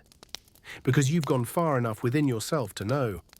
Direction matters less than how you move. And not every turn needs a reason. You stop beneath a great oak. Not from fatigue, but because something inside you asks for stillness. Like a millstone that pauses to hear the grain inside it. You lean against the trunk. Rough bark cool against your back. Not comforting, but real. Like a truth that doesn't soothe, but stays. You close your eyes. The wind moves along your spine. It doesn't make you shiver. It only reminds you that you're still alive. Quietly, without spectacle, without needing applause. You exhale, not from sadness, but because something old has finally left your chest. Something nameless you've carried too long. When you open your eyes, everything is still, but deeper, richer, clearer. A dirt path stretches into the woods, sunlight dappling it like a hand-stitched cloth laid over grass. You find it beautiful, not because it demands attention, but because it never asked for any. You start walking again, not because you've rested enough, but because a voice within you quietly says, "Keep going," even if this road leads nowhere, because maybe the destination you've been seeking isn't a place. It's a state of being, a peace, a stillness that isn't empty, a breath you no longer have to take to escape yourself. Beneath your feet, the earth is still soft. The grass bends without breaking. The soil takes your steps, not to hold you back, but as if offering a gentle embrace. You feel a new kind of wine in your heart, not bitter, not hot, not dizzying, just warm, gentle, slow. Maybe it's peace, maybe forgiveness, maybe a long overdue "I'm sorry" you finally offered to yourself. You pass a hollow beehive. Someone may have taken the honey. Or perhaps the bees moved on. It's empty, but not abandoned. There's still an echo inside, the sound of things that once lived now lingering as continuity. You touch it lightly, then walk on. With each step, the breeze taps softly on your back, as if someone is reminding you, "Don't worry." Wherever this path leads, you're already returning to yourself, and you believe it. No proof is needed, no explanation is required, because no wine you've ever drunk has made you this light, and no journey has ever made you feel so perfectly placed, even with no one to point the way. Just walk, just breathe, just remember. It's not the destination that makes you whole. It's the way you remain present, moment by moment, that turns every place you pass into home. You hadn't planned to stop, but that house appeared as if it had been waiting for you. Nestled between two gnarled chestnut trees, small, low-roofed, its wooden walls faded like a coat left through many rainy seasons. Worn, but never discarded. No smoke, no sound, no open door. But you knew this wasn't an abandoned place. It was just waiting in silence. You walked closer. There was no gate, no nameplate, no footprints on the path, but a few blades of grass leaned softly to the side, as if even the wind had once paused here for a while. You touched the door. It opened gently without a creak. No force needed, no permission asked. Inside it was dim, just enough. Not dark, not cold, just the kind of hush that settles in a room untouched by urgency. Light filtered through a gap in the roof, falling in narrow lines. On the table, a wooden cup sat upside down. On the chair, a cloth worn soft by time. Nothing new, but nothing was broken. You saw no one. I heard no footsteps. There was only a warmth in the air, faint like someone had just left. You sat down. The chair sank a little beneath you, not cracking, just exhaling like a thing long used and finally understood again. You didn't light a fire. I didn't make tea. I didn't rummage through anything. You just sat, leaning into the wall, eyes resting on the door's thin sliver of outside. The breeze drifted in, carrying earth, leaves, and something else. The scent of simply staying.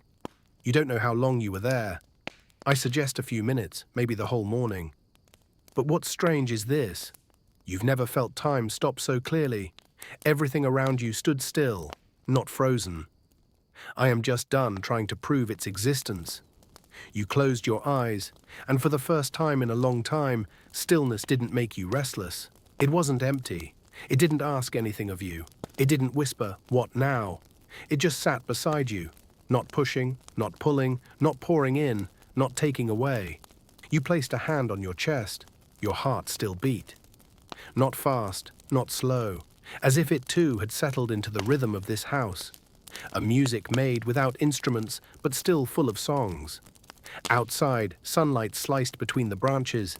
It painted a square of brightness on the floor, an imaginary door made of light. You didn't feel like stepping through it, nor staying behind. You simply existed each second, each breath. Not for memory, not for the story, just to be. Eventually, you stood, not urged, not finished, just because your body had quietly filled itself, not with food, but with stillness. You looked back at the house, not with longing to say, yes, I was here.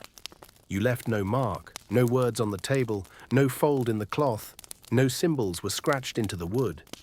Because some places don't need souvenirs. They keep you, not with objects, but with presence. You closed the door behind you. This time it made a soft sound, not a complaint, but a nod, as if it said, go ahead. But remember, once you sat here and needed nothing to feel whole, you returned to the road. The wind shifted. You walked on, but something had changed. Your steps are no longer searched. They moved to keep rhythm with your breath, as though someone had just handed you one last drink. Not to make you drunk, but to remind you were already sober. The road brings you back to life. Not the hurried kind, but the slow, steady pulse of people in the soft descent of afternoon. You smell grilled meat somewhere nearby. A wisp of smoke curls upward from a thatched roof. There's the clink of glasses, a husky laugh, and someone singing an old folk song badly, but sincerely. A small tavern appears just across the road. Not large, not crowded, just a tilted wooden awning casting its shadow over a few worn tables and a faded cloth hanging by the door, whispering, there's still a place for you if you're in no rush. You step inside, no one turns to look. No one asks, what'll you have? They're too busy living. A middle-aged man tells an old story, his voice slurred, but his eyes wet as if he's just remembered the name of someone he lost. A young woman laughs loudly, but when she turns her face, you see a faint red mark on her cheek. Not from drink, but from something. She's hiding behind the laugh. An older man pours himself another drink. No toasts, no company, just muttering now and then.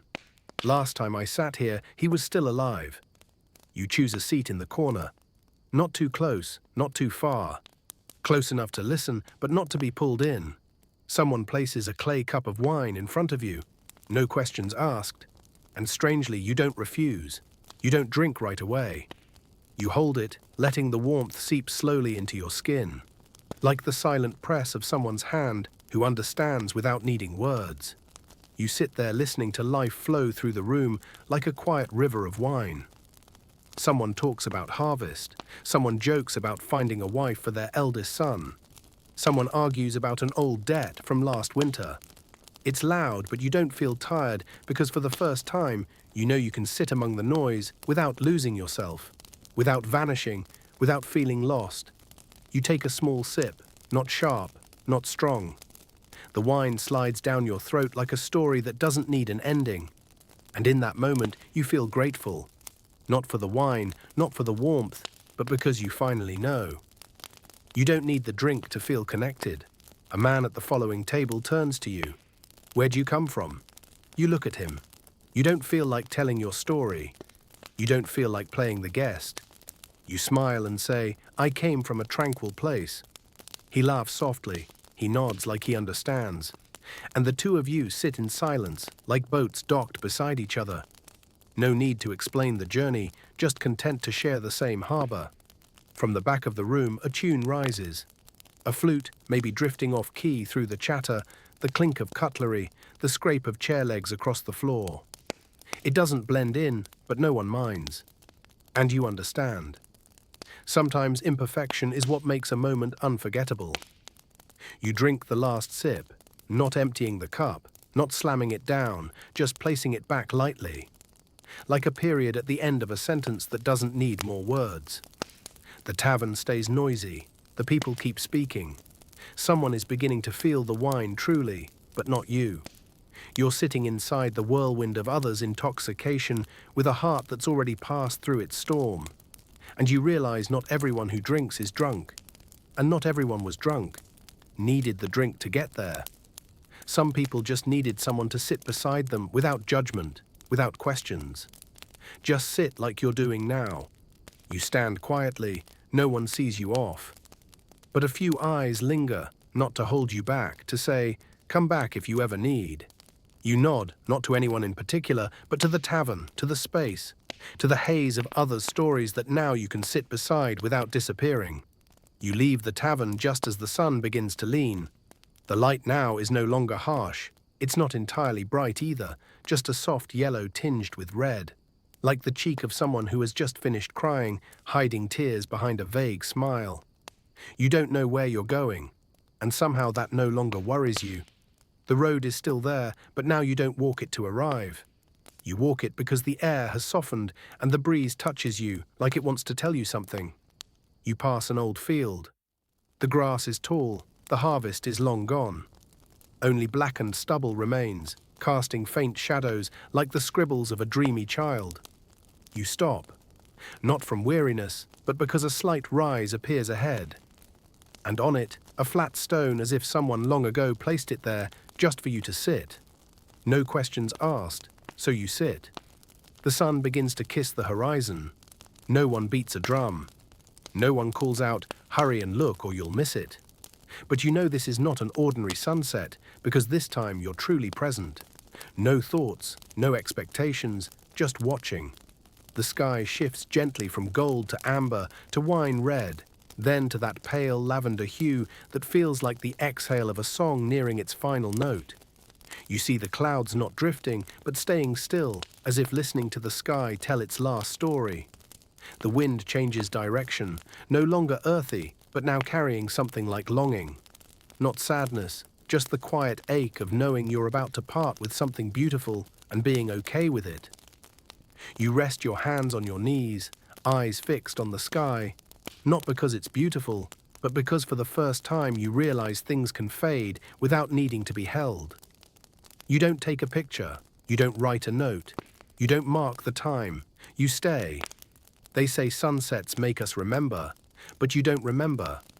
You feel the parts of you once dropped, the touches you didn't keep, the glances you avoided, the words you should have said but left unsaid. They don't hurt. They sit beside you like old friends. No apologies, no explanations, just sharing the same view quietly. The sun dips lower. You see its edge, perfect and slow, like the period at the end of a long sentence. But instead of feeling like an ending, it makes you lighter. Because now you know even endings can be beautiful if you're slow enough to see them. You close your eyes, not to sleep, to rest your vision after a day that gave you more than names can capture. And you think maybe this is the first sunset you've ever witnessed without feeling sorry that it's ending, because you were there from the start. Only a faint purple hangs in the sky when you open your eyes. No one besides you. No birds, no evening bells. Just the sound of your heart, steady and a pure kind of gratitude no one ever had to teach you. You rise gently, not because you've rested enough, but because you've just experienced something beautiful enough to carry you forward. The wind brushes your back. You walk on, not searching for anything now. Because you know sometimes witnessing a sunset, fully from first light to last sigh, is the final glass of the day's wine. And you drank it with your eyes wide open, with a heart that no longer resists. With your silence alone. The day is over, but you still shine. You walk on as twilight quietly slips from your shoulders. No birds are calling out at the end of the day. No bustling market winding down. Only a thinning light, as if someone is gently stitching the final strands of brightness into the earth before folding the sky shut for sleep. The road ahead remains still. No lamps, no people, just the wind. Not cold, but like a soft blanket being drawn across the world, whispering to every tree and stone. Sleep now. Sleep. The day is done. You don't fear the dark, because tonight darkness didn't arrive suddenly. It's been with you since morning, nestled beneath tree canopies, curled into silent corners, waiting patiently for this moment to place a quiet hand on your shoulder without startling you. You slow your steps, not from exhaustion, but because each step deserves a little reverence at night. You hear the sound of your shoes pressing the earth. You feel your breath move in and out. You watch your shadows stretch long, then disappear like a dry riverbed just wide enough for you to cross. Ahead, a small wooden bridge appears. Not long, not broken, just a single span across the narrow stream. The same one you visited this morning, where you drank a cool mouthful of water and saw your reflection caught in light too young to blind. Now the water no longer gleams. It holds the first scattered stars. You stand at the center of the bridge. No one passes. Nothing threatens. Still, you rest your hand on the rail as if greeting an old acquaintance. You peer down into the stream, not to see yourself, but to watch the flow. That thing we humans try so hard to cling to, while night never bothers to. You breathe slowly. The water laps gently against the banks, like a lullaby without words. You sit back against the railing, legs dangling free, letting the night come closer. Not through sleep, but through full presence. No lights, there is no background music. No one to speak to, just stillness. You hear insects, not in summer's frantic chorus, but here and there, like scattered conversations between strangers who don't know each other well, but share a quiet understanding. An owl glides by. No sound, just a shadow, swift and passing, like a sudden thought that doesn't demand an answer. You place your hand over your chest. Your heart still beats steadily. Not joyful, not eager, just alive, and no longer need to prove that it matters. You think back to the first night when you were drunk, when you stumbled into that tavern with more questions than room to carry them, when you drank not from thirst, but because you wanted to forget something you couldn't quite remember. Now you no longer want to forget. You want to keep it, to hold this moment where the dark is not an end, but a soft canvas where every memory can settle without being startled. You close your eyes, not to sleep, but to quiet the seeing and let the feeling expand. The wind brushes your face, warm, like the first exhale of a dream held too long in silence. You don't feel the need to go any farther tonight. No shelter to seek. There is no fire to chase. Because deep within you already carry a flame, a kiss ember unseen by others, but enough to remind you. Wherever you go, you hold a light of your own, not lit by lanterns, but born from walking through the night and no longer fear it. You open your eyes. The sky is still dark, the stars still flicker, the stream still flows, and you are still there. Nothing needs to change, because tonight is not for continuing. It is for staying, for understanding that some journeys don't need endings to feel complete. You are no longer drunk, no longer searching, no longer pushing back the dark. You are here in the hush of night, listening to your heart say nothing at all. You're still sitting there on the old bridge, eyes open but not looking, hands loose, shoulders relaxed, heart as soft as a piece of paper once filled with words. Now gently erased by love, the darkness is no longer just a backdrop. It is a living space, a blanket, a roofless home. You are not in the night. You are part of it. You haven't gone far today. No mountains crossed, no rivers forded. You've only gone deep, so very deep into yourself. And you haven't discovered anything new. You've remembered. You remembered the sadness you once forced to smile. You remembered the story you were never brave enough to tell.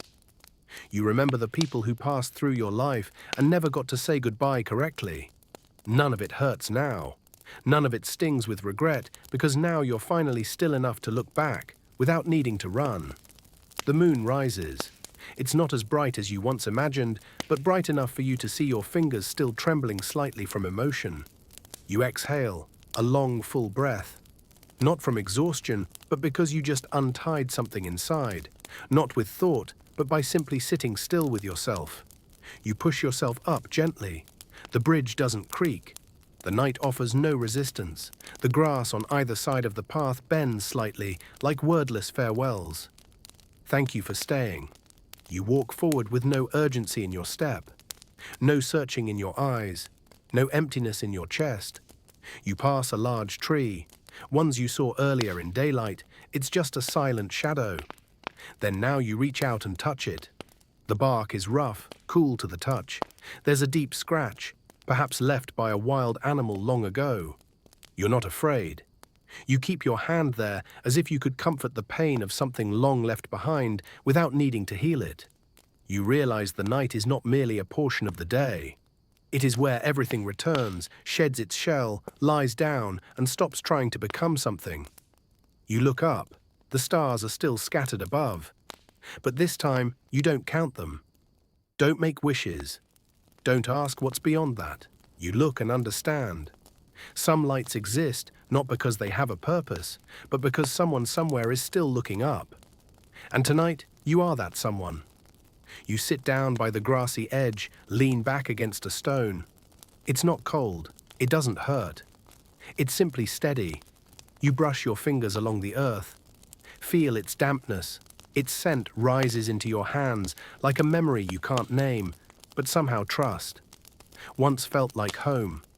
You think of the first night, the first drink, the first noise, the first panic when you didn't yet know what it was you were searching for. Now none of it confuses you. You don't forget. You don't erase. You just no longer carry it the way you once did. Now it rests inside you like a low note. It is not attention-grabbing, but essential to harmony. You close your eyes, not to sleep, but to hold on to this sensation of being alive without having to do anything. No need to impress. No need to explain. There is no need to hover over unfinished stories. Just this. I am here, and that is enough. You no longer need a shelter because your heart itself has become one. You smile, not out of happiness, but out of gratitude. Grateful for the old intoxication. I am grateful for the times you were lost. Grateful for every night you thought yourself weak. But in truth, you were only being softened, seasoned, made gentle. And you whisper, not aloud, not to anyone. Thank you for every drunken night I've walked through, so that now, even without wine, I am still warm enough to sit with myself. It's not morning yet, but the night is no longer as thick as before. You open your eyes, not because anything woke you, because your body somehow knows. It's time to stand, but not to leave, only to keep holding on. You look around. The grass still leans as it did. The trees still bow slightly. The moon has slipped behind the distant hills, but the thin light it left behind is enough to tell you you're not lost. Not lost on the road. Not lost in the night. Not lost within yourself. You place your hand on the earth one last time. Then rise slowly, like someone gently gathering all the breaths, all the pieces of themselves scattered through the dark. And knowing deep down, there is nothing left unloved. The road ahead is still quiet, but now it no longer stretches out to be followed. It opens up because you've grown still enough to step into it. You walk unhurried. With each step, the ground makes no sound, only softly records your presence. Here is one who returned without needing to turn back. No one is waiting at the end of the road. No voices call your name. No hands waving welcome. And somehow you no longer need them because those who truly walked with you, they've already left parts of themselves inside you.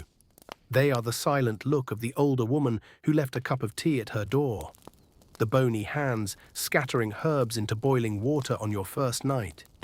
The eyes of the boy who drew circles in the dirt and never asked where you came from. No one walked all the way here with you, but no one ever really left. They are present because you still remember and no longer need to hold on. You think of the tavern, the table by the fire, the nameless wooden chair where you once sat. The storyteller is too drunk to find an ending. The unspoken glance you shared with a stranger in the middle of all that noise. You won't return there, not because you've forgotten, but because you understand. Sometimes the most beautiful places are the ones you are honest enough to leave. You pass a large stone. You once sat there. Once I thought it was a resting place. Now you glance a soft glance as if saying, thank you, I was there, and now I am here. You don't feel improved, not better, not changed in the way people hope for after a long journey. You feel closer to yourself. No need to explain. There's no need to say what you've learned. You don't carry lessons. You carry a quiet. The kind others may not touch but might feel when they sit beside you. You round a gentle bend in the road. The sun hasn't risen, but something is glowing near the horizon. A pinkish grey color, like someone trying to wake you with a hand that hasn't yet washed its face. You pause not to admire, just to take a deep breath and know that you're light enough to meet the new day with nothing more than the steady rise and fall of your chest.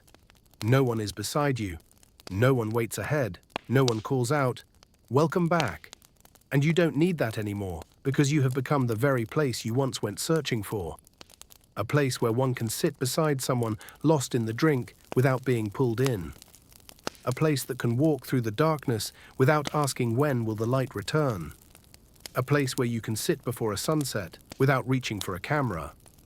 And a place where you can finally remain within yourself without feeling alone. You keep walking, not because there's somewhere to get to, but because your feet no longer have a reason to stay still and the wind brushes gently at your back. This is not a push, just a soft reminder. There's still a little way to go, not to finish, but so you'll know everything you've passed through is walking with you now toward this quiet ending. You step onto the crest of a small hill. Not high, not hard to climb, just tall enough to let you see the entire road behind you. Behind you are the trees you once sat beneath. The old wooden bridge where you once leaned your back. The tavern where laughter rang and cups clinked, even though no one knew what tomorrow would bring. The porch where a cat slept, and an older woman left a cup of tea without asking your name. And farther still, are you the one from the beginning? You stand still, no hands on hips, no chin lifted like a victor, just standing as someone held by the earth below and supported by the wind behind. You close your eyes, not to do anything, to hear one last time everything that has happened. The rough laughter of that first night, the sound of wine filling a clay cup. The wind slipped through rooftops. The quiet exhaled when you realized you no longer needed to carry anyone, not even the person you once were. You open your eyes. Morning has come, not blinding, not brilliant. It's just light enough for everything to reveal itself. Honestly, nothing glows. Nothing overwhelms you with emotion. But you know this is the light of acceptance of yourself, of the journey of everything wrong or right, or regretted or unspoken. You sit down in the grass. The breeze moves through your hair. Not sharp, not gentle, just passing like the hand of an old friend who no longer needs to say anything. You look down at your palm, empty. No stone, no keepsake, no scrap of the road you walked. And you smile because you don't need to carry anything anymore. You've brought yourself back. Not the version that first left the tavern, unsure where to go, but the version quiet enough to know wherever I am no longer lost. You breathe in slowly, not to meditate, not to end anything, to live. A single leaf falls into your lap. Not at the perfect moment, not for any reason. It just falls and you leave it there. You don't pick it up. You don't press it in a notebook. You let it rest like a gentle whisper. Not everything that arrives needs to be explained. You stand not to move forward. Not to start a new chapter, but because your heart feels full. Not full of words. It's not full of images. It's not full of events, just full of things no one else can see and which you no longer feel the need to share. You don't need to tell this story. You don't need to let anyone know what you've been through because you no longer need to be understood. Only to keep living in a way that understands you. You walk down the hill. The breeze is gentle. The sky is bright. Everything looks the same, but you are not. You are the one who once got drunk. Once I got lost. Once you wandered because you didn't know where to stay. Once I sat silently in the night just to hear your heartbeat and no longer found it strange. And now you are simply someone ordinary, quiet enough to keep going without music, without narration, without the lights of a stage. You walk into the new day like someone who no longer needs wine to feel life. There is no need for alcohol to remember. There is no need for noise to connect. There is no need for an audience to be real. Just every step light and every moment is actual. There is no applause, no the end.